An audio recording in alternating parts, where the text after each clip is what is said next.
Ang LCC Legazpi machine dito ay nagamit ng 6 na araw na may 16 total meter. Ito ang printer head.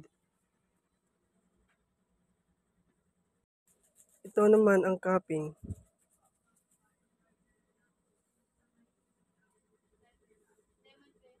Ganito naman mag-head clean.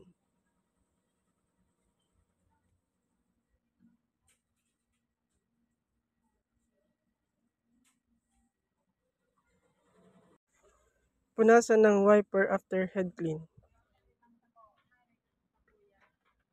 Nozzle check.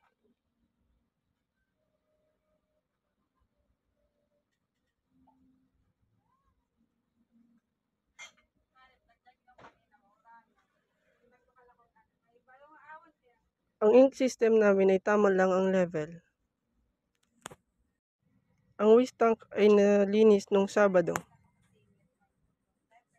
Ito naman ang AVR. At ang ground wire.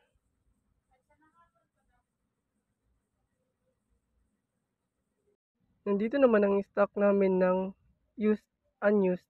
Kulang kami sa CMYK tsaka Sabli paper. Ito naman ang daily checklist.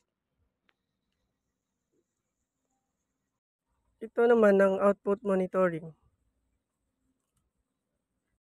Sa ngayon po, wala pa po kaming consumables dahil hindi pa dumarating ang aming delivery. Lang po.